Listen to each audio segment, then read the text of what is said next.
সাকিব আল হাসান মনে করেন তার রাজনীতিতে আসাটা ভুল ছিল না এবং কি তিনি এটাও বিশ্বাস করেন তিনি যদি আবারও নির্বাচন করে তাহলে অবশ্যই জয়লাভ করবেই। দর্শক, 18 বছর ক্রিকেট ক্যারিয়ারে সাকিব আল হাসান বাংলাদেশের জন্য যা কিছু করেছে, বাংলাদেশকে যা কিছু দিয়েছে, সবকিছুই কিন্তু মাত্র 6 মাসের রাজনীতির জীবনটা বদলে দিয়েছে। সাকিব আল হাসান এখন বাংলাদেশের স্বৈরাচারী, যেখানে একটা সময় মানুষজন বলে থাকতো বাংলাদেশের প্রাণ, বাংলাদেশের জান সাকিব আল হাসান। এখন মানুষজন বলে সাকিব আল হাসান বাংলাদেশের স্বৈরাচারী। যে সাকিবকে নিয়ে বাংলাদেশের সকল ক্রিকেট ভক্তরা, বাংলাদেশের মানুষরা গর্ব করে বলতে পারত যে আমাদের একজন সাকিব আল হাসান রয়েছে, বিশ্বসেরা অলরাউন্ডার। এখন নাকি সেই সাকিবকে সেই মানুষগুলাই ঘৃণা করে এবং তাকে দেশে আসতে দেয় না। তার কারণ একটাই, সাকিব আল হাসান তিনি হচ্ছে বাংলাদেশের স্বৈরাচারী, যেখানে 2024 সালে অর্থাৎ গত বছরে বাংলাদেশের জুলাই আগস্টে ছাত্র জনতার আন্দোলনের সময় এই সাকিব আল হাসান একদম নীরব ছিল।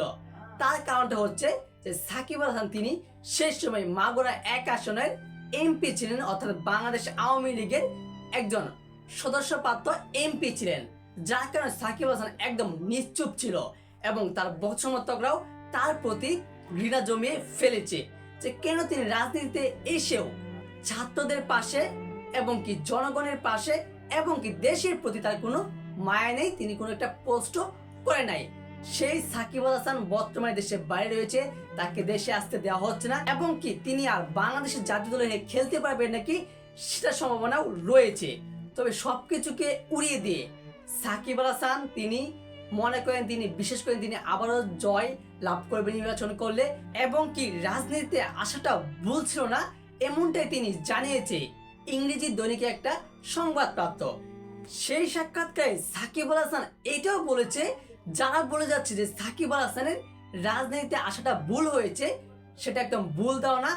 সেই মানুষগুলো অধিকাংশই মাগুরা বাসিন্দা, মাগুরার ভোটার নয়, কেননা তিনি একদম মাগুরা তার এলাকায় সুষ্ঠু নির্বাচন হয়েছে এবং সেখানে তিনি পাশ করেছেন। তিনি চেয়েছিলেন মানুষের জন্য, মানুষের জনগণের জন্য ভালো কিছু করার জন্য, তবে তিনি সেখানে দুঃখ প্রকাশ করেছে তিনি দেশের জন্য, সেই এলাকার জন্য কোনো কিছু করতেই পারেনি এখনো। তবে তিনি আশা রাখে, বিশেষ রাখে, তিনি যদি আবারও চেষ্টা করে, আবারও রাজনীতিতে পা রাখে এবং কি নির্বাচন করে, তাহলে অবশ্যই সাকিব আল হাসান জয়লাভ করবেই। তিনি একটা ইংরেজি দৈনিক সাক্ষাৎকারে এমনটাই জানিয়েছে। তবে আমার মতে সাকিব আল হাসান ক্রিকেট ক্যারিয়ারে তিনি কিন্তু রাজনীতিতে যাওয়াটা উচিত হয় নাই। তবে উচিত হলেও তিনি যখন বাংলাদেশের ছাত্র জনতার আন্দোলন হয়েছে সেখানে একদম নীরব ছিলেন, যার কারণে বাংলাদেশের বর্তমানে ভক্তরা সেই একটি ইস্যু দেখে তাকে ঘৃণা করছে, দেশে আসতে দিচ্ছে না। আর দর্শক, এ বিষয়ে আপনার গুরুত্বপূর্ণ মতামতটি জানিয়ে দিবেন কমেন্ট বক্সে। আর অবশ্যই ভিডিওটি ভালো লেগে থাকলে ভিডিওটিতে লাইক দিয়ে সাবস্ক্রাইব করে আমাদের পাশেই থাকবেন। ধন্যবাদ।